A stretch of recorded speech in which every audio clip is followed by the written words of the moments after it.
ओम शांति। 19 अगस्त 2022 की साकार मुरली से होमवर्क। आज की मुरली से हम लक्ष्य लेंगे ज्ञान बल और बुद्धि योग बल के द्वारा माया पर विजय प्राप्त करके अपनी ऊंची तकदीर बनानी है। इसके लिए आज हम पुरुषार्थ करेंगे। बुद्धि योग बल के यथार्थ अर्थ को समझना है।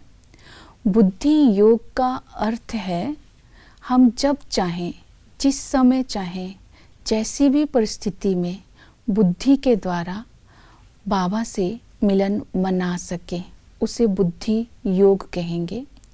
लेकिन बुद्धि योग बल तब जमा होगा अगर बुद्धि रूपी कैमरा हमारा स्पष्ट होगा। बुद्धि रूपी कैमरे में बाप का चित्र, घर का चित्र, भविष्य राजाई का चित्र हमें स्पष्ट दिखाई दे, तब हम बुद्धि योग बल जमा कर सकते हैं।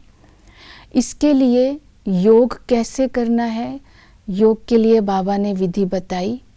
एक बाप, एक बाबा, दूसरा ना कोई। एक बाबा के साथ ही मेरी प्रीत रहे, अर्थात मुझे निराधार बनना है। किसी भी देहधारी या किसी भी सहारे की तरफ मेरा आकर्षण ना हो। ऐसा योग हो तो बल जमा होगा। दूसरी विधि बताई, एक बाबा के स्नेह में समाये रहेंगे, एक बाबा को ही अपना संसार बना लेंगे, तब हम बुद्धि योग बल को जमा कर सकते हैं। तो हम बाबा के प्यार की और सर्व प्राप्तियों की अनुभूति कर सकते हैं। बुद्धि योग बल जमा करने की तीसरी विधि बताई कि स्वमान में स्थित रहेंगे। अगर हम सदा ही स्वमान में स्थित रहेंगे, ये श्रेष्ठ शान को देख करके माया का वार नहीं होगा, हम माया जीत बनते जाएंगे। तो दूसरा है ज्ञान बल। ज्ञान बल का अर्थ है ज्ञान स्वरूप बनना। कोई भी कर्म करें तो ज्ञान युक्त, योग युक्त हो तो सफलता प्राप्त होगी।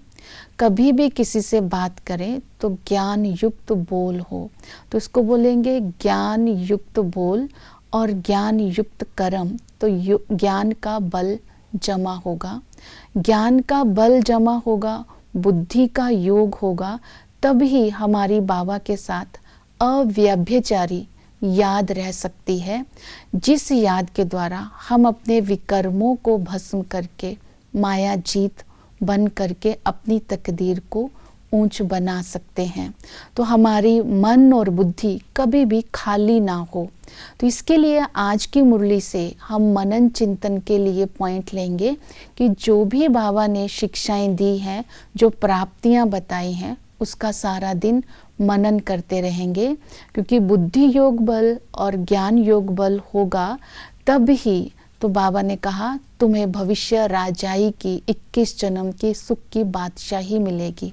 हम ज्ञान बल से ही पावन बनते हैं, हम ज्ञान बल से ही हर्षित रह सकते हैं। क्योंकि मन और बुद्धि ज्ञान से संपन्न है तो चेहरे पर भी प्रसन्नता रहेगी, हर्षित रहेंगे। और ज्ञान बल होगा, योग बल होगा तो सारी मनोकामनाएं भी पूर्ण हो सकती है। बाबा ने हमें आदि मध्य अंत की अभी रोशनी दी है। इसी बल के आधार पर हम पद्मा पदम भाग्यशाली बन सकते हैं, विश्व की बादशाही ले सकते हैं। इसी तरह ये सच्ची सच्ची कमाई है जिसके द्वारा हम माया पर जीत प्राप्त करके अपनी तकदीर को ऊंच बना सकते हैं। ओम शांति।